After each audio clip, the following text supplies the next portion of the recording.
Georgia, Kazakhstan, Uzbekistan, Armenia and Turkey. These are the most popular countries where Russians began to flee after the so-called partial mobilization announced by Putin on September 21st. According to various estimates, by the end of 2022, about 1 million people left Russia. According to Russian economist Konstantin Sonin, the last time such a migration boom from the country was 104 years ago, in 1918. Of course, people became refugees not only from the loss of their jobs and incomes, but also from fear of mobilization, not wanting to participate in a criminal war, not wanting their children to fall under military propaganda, etc. That's right, the standard of living is not only not so much from work and income. Konstantin Sonin, Russian economist, professor at the University of Chicago, on Facebook. A significant number of people left immediately after February 24th. Then political activists, cultural and business figures took off. They realized that tomorrow everything could be closed, and then if they live somewhere, then not abroad but to some camps. And at the end of August, with a series of arrests, the state unobtrusively emphasized that those who had left were right. Nikolai Mitrokhin, research fellow at the Center for Eastern European Studies at the University of Bremen, in an article of Novaya Gazeta. Experts call the migration of Russians in 2022 a brain drain. According to an analyst at the Kiev School of Economics, most of those who left Russia are representatives of the intellectual and creative elites. In addition, whole companies were exported. For many businessmen in Russia, the prospects are over.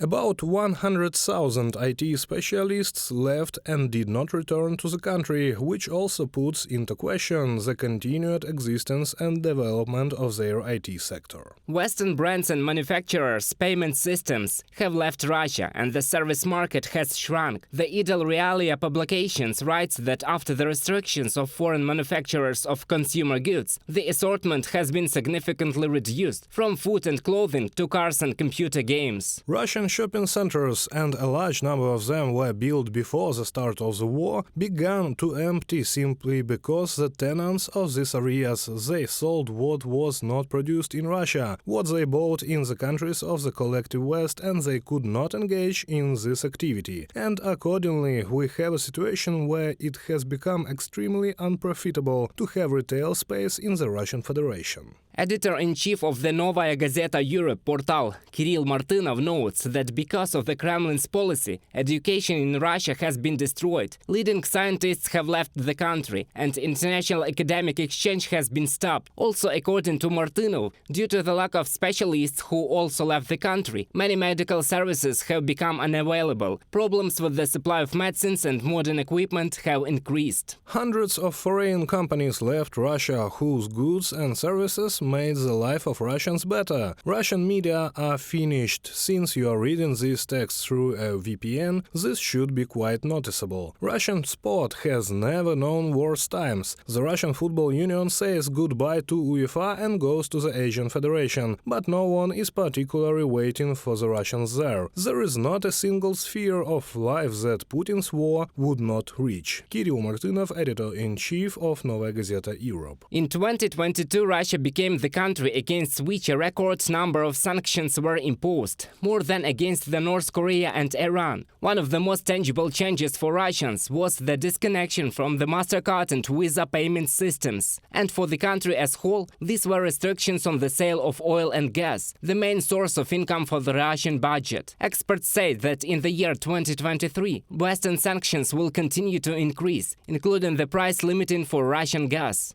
Having lost the economic base, petrodollars, I have no idea how Russia can finance the war. After all, Russia has been fed from the income from the sale of energy products since the Brezhnev era, and now all this has been destroyed. And this is another reason that gives me confidence to talk about the likelihood of the collapse of the Putin regime and its loss in the war this year. Igor Eidman, Russian sociologist, in an interview with Globret publication.